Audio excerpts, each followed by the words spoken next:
Hello everybody, the trade routes are the artery of the global economy. So we will control that route. They can do three most powerful things. The first, they can tax every ship that passes through. Second, they can block their enemies using this route. And third, they can protect the routes that they make the system that whole world depends on them. So the most important place on these are called the choke points. The choke points is simply like the narrow straits, canal and passes where the entire flow of global trade is forced into the tight bottleneck. So controlling just one of these choke points that you can squeeze the global economy. That's why the empire, nations and non-state groups have fought for centuries over these routes. And from the ancient Silk Road to all the way today's missile attack in the Red Sea. Okay, let's travel that long road together.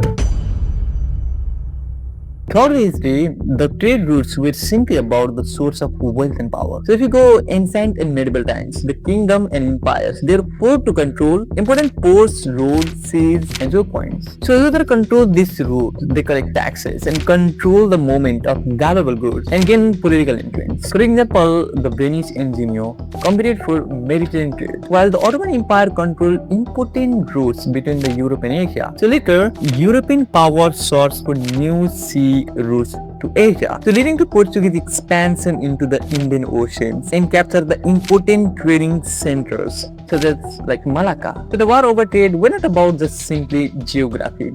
It was about the controlling wealth, resources and economic power. So the main idea is this. In the ancient time, the trade routes were not just about the geography itself. The trade routes about the wealth, powers and political leverage. So even today that's the same. So like the political leverage and wealth and powers. This is all about today also. You see, the 80% of the world trades that happen from the sea are maritime group, and for road blocking that's for 40%, and railways 3%, air flight 0.5%, and pipeline and waterways this is for 2.5%, and this is only about for the oils and the petroleum substances. So the ship work for global highways, and rail work for continental highways, and truck for local and regional roads. So let's just understand the maritime trades, and it is also called the ocean trade. So the maritime trades happen through the ocean. So every country wants trade and every country wants cheaper goods. So I have a question for you. How the 80% of the world's trade that happen by the maritime route? This is because the maritime route is the better place to ship large quantities of goods to other nations, of the other continents. For example, so the ship carries a ton of and thousands of cargo in a one time. And from these thousands of cargo, we can carry tens and millions of goods. This is the quantity that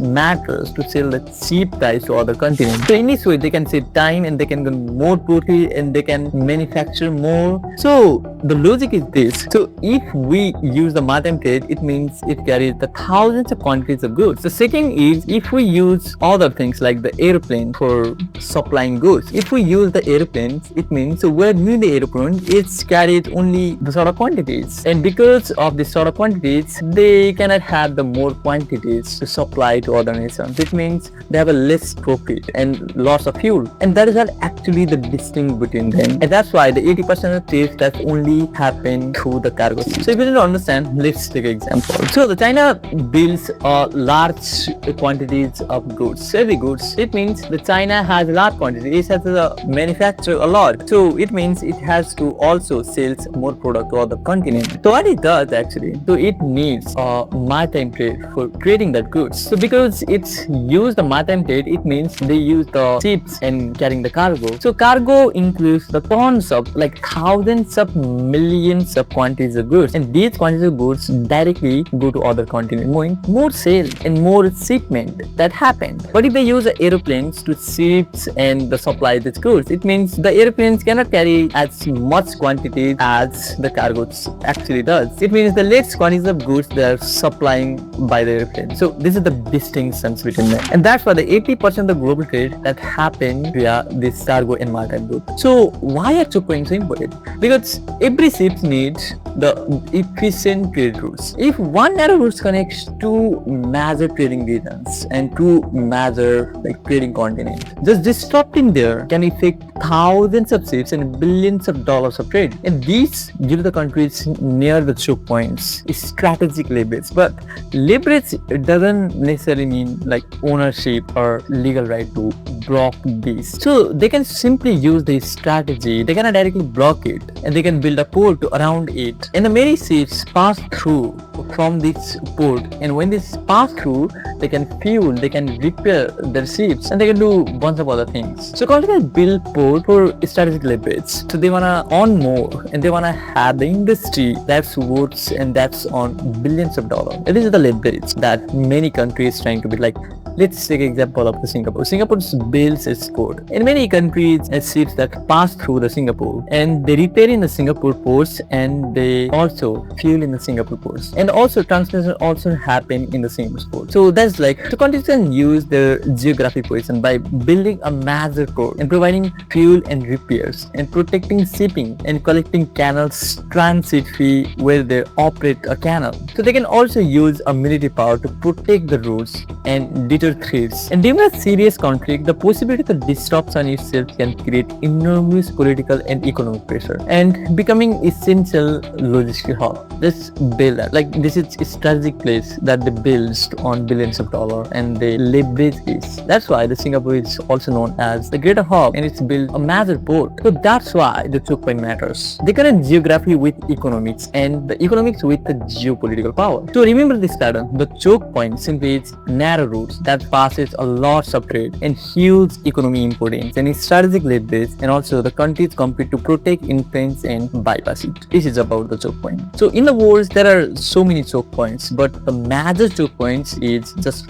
5 choke points. And these are includes the Strait of Hormuz and Strait of Malacca, that el-Mandeb, Suez Canal, and the Panama Canal. And we have already know there are 2 types of choke points. The first is the man-made choke points, is also called the canal, and the second is the natural choke points. So I'm going to give the main insights today. Do you know the law of the sea and all the regulation of the sea? So who made that? The United Nations Convention on the Law of the Sea. This is the international treaty that sets legal rules for uses of protections in oceans and the maritime resources. That every sea resources and every regulation of the sea that's made by this organization. And according to this organization, it says that the every major choke points, like every choke points, like Strait of Hormuz, Malacca, and all are major choke points. These natural choke points are free to use, like everyone can use it. No one can create, no one can block it. So this is the law. And also, any countries can militarize their navy into this choke point. So every country can do that. They can put their submarines and they can do whatever they want, but not exactly whatever they want. I mean, they can only militarize and they can pass through their resources and their trade. They can do this, but they cannot block this choke point. I mean, even a near country, they cannot influence that choke point, but they have a strategic leverage we have already discussed, but they can't directly blockade that. So let's take an example of the Strait of Hormuz. So in the Strait of Hormuz, Iran cannot directly block it, and also the Iran cannot demand payment. So no one can pay for that because it's a natural choke point. So it's none of any countries that belong to this choke point. But on the other hand, if we talk about the canals, like this is also the choke points, like the Suez Canal, okay, they're made by the peoples. It's a man-made canal, and this canal is made by the people. So the people can control it. Especially the country controls it, and they can demand fees because it's made by them. So the example of Suez Canal. So in the Suez Canal, if you want to pass through your goods to the Europe, it means you have to pay all the money to the Egypt because it's belong to Egypt, and Egypt control that choke point. And so every ships pass through this canal, it means they're paying money to them, and that's how this man-made and private canal actually works. Okay, let's understand how the modern global trade actually happens. Okay, take a look examples of China. China manufacture lots of quantities of goods, and lots of goods, like especially the electronics. Let's say it manufactures mobile phones, and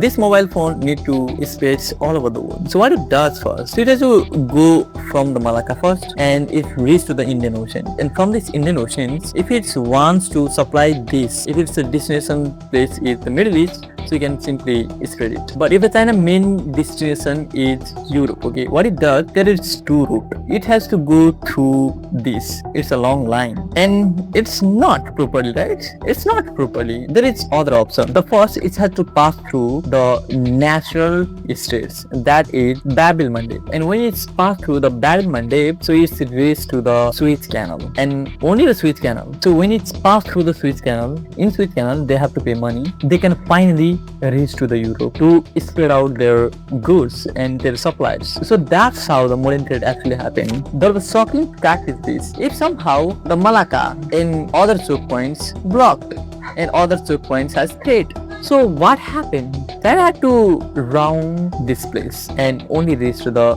Europe or other places. So it means it needs a lots of fuel and lots of money. Meaning China and other nations, they are depending on the choke point. And this is what the real problem that China and other countries are facing. So they need alternative, and for that alternative, the China is building the Belt and Road Initiative. This is a huge strategy of China that supply happen through the railways in major countries. It's connected to the Asia, Europe, Africa, and other continent. And these continent, they can pass through their goods through the railway. And this is a massive infrastructure from Asia to Europe. And that's how the China is mitigating risk of the choke point, and it is making the independence itself. So today, the choke points are not just a narrow passage on a map. They are source of power, influence, economic leverage, and the strategic importance. So whoever can protect this influence and provide the alternative trade route, so they can gain a major advantage in the geopolitics. So this is all from my session, guys. If you want to learn something valuable strategies like this, just make sure you subscribe. And if you want to understand how the two superpowers or their rivalries actually compete, so just watch this video.